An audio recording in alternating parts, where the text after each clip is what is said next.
wanted to do a little video here, show you guys some of the vintage boxes that we have, mostly of Fuente. These are all Fuente aged or Fuente vintage boxes. Down here we have a brand called Flor de Orlando, which Carlito told me was a relative, an uncle of theirs, Orlando Garcia. If we flip it around, you can see the Arturo Fuente logo. Show you guys a better view of the inside of this one. Look at that, huh? Isn't that beautiful? This box was up in Canada, so we were able to recover this one up in Canada. Got it right here. And this one was recently given to us by my friend George Migliori. George used to work at the Bullseye and Royal Funeral Home here in Tampa, in West Tampa. The box seems to have something written here on the corner, Ramon Fernandez, for some reason.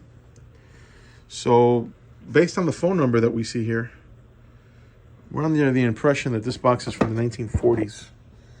There's actually a picture of Don Arturo himself holding this box, one similar to it.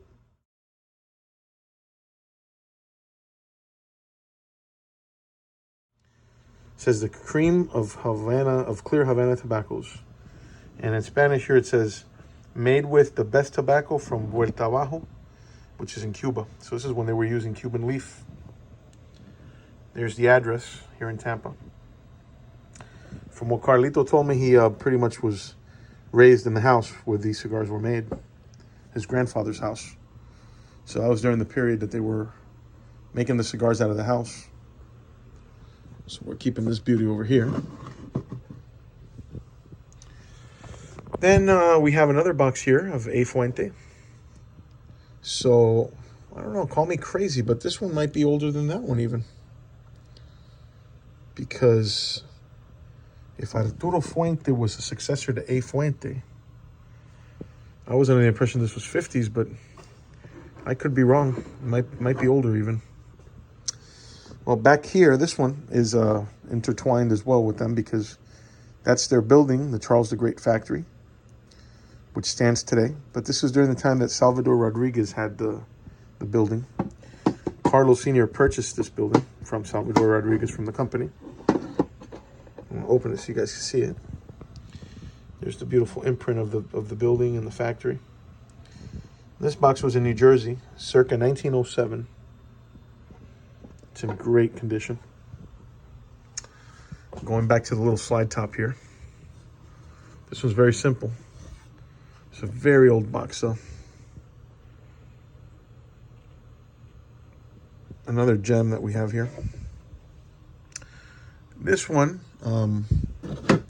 Carlito told me, is the predecessor to the first 858 boxes. You can see they were already using African Cameroon. This is from the 60s from what he told me. So I'm very fortunate that I've been able to document most of these with Carlito himself, his own family history here, and his dad's, of course, and grandfather. Here's the A Fuente 100s. This one might be from the 60s or two, either 50s or 60s. But this one is a real gem. And that one that you guys see back there is from the 1970s. We can bring it out so you can see it. This is from the period that they were using the cardboard boxes here in Tampa. They still hadn't gone to the Dominican Republic yet. So this might have been one of the last boxes that they made here in Tampa before they moved to the DR. Let me get it open here for you. These are the Cetros. Pretty design though, I gotta say, for a cardboard box. I mean, Carlito said, oh man, I probably handled that box myself back in the day. So there it is, guys, a little glimpse of my Arturo Fuente collection from what you guys can see. I'll show you guys a little video when George came and gave us the box. And over here I have my Flor de Tampa box from 1901 and my Prince of Wales box from 1904. There's a little thing Carlos said, Carlito. He said, make sure you visit Arnold when you're in the Tampa area. He's slowly becoming the keeper of the gate of Tampa cigar history with pride. It's so comforting to know that such a much younger generation has such a passion for preserving the history of the leaf. So what can I say? I'm honored that he has said that, and we're here keeping the tradition going. You know, everything from his brand, of course, to our very own brands here. Prince of Wales, my father's line, my grandfather's, Flor de Tampa. There's the Prince of Wales, as well as many other brands that we're carrying here in the shop today. So thank you for all the support, guys. Thank you very much. Keep tuning in. Hi, everybody. Today, my good friend George Migliori is bringing me another vintage box from Fuente, which I would have to say is probably from the 40s. And I'm honored that he brought this box over here, this one. I'm holding up to Charles the Great. Straight from West Tampa. I was going to tell you, what's the history behind this box? I was given this box by my old boss at the funeral home in West Tampa way back when, because he knew I was into Fuente Cigars. So I've had this for many years, and I thought the only fitting place for it would be with my brother Arnold. Thank you. Thank you for thinking of me. Thanks for bringing the box. We're going to treasure it along with the other ones.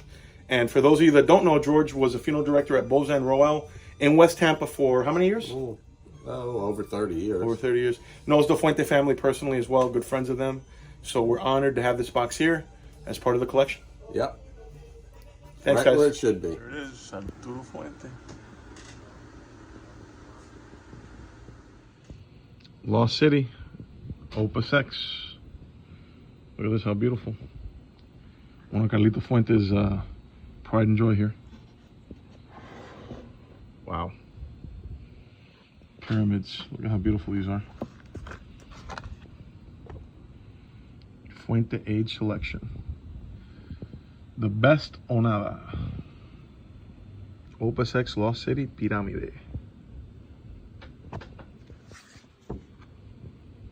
They only made 700 of these boxes in this size. 3,625 boxes in total. Work of art. Here's a video of some of the ones we're making right now. Prince of Wales. My dad's cigar, the Don Ramon. 1942, which is a Connecticut shade wrapper. Very smooth, very mild. There's Grandpa. My grandfather, Ramon Serafin, Sr. So this is the Don Ramon 1917. Made a little bit more Cuban style with a Corojo wrapper. Medium bodied, but smooth. Here are Flor de Tampas, which are medium to full. Ecuador Habano wrapper on these guys. I love the way that these turned out.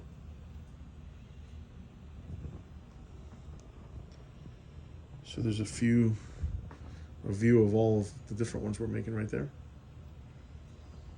Over here we have some of the naked ones. And here are some of our artisan rolled. Different wrappers and different variations, different designs.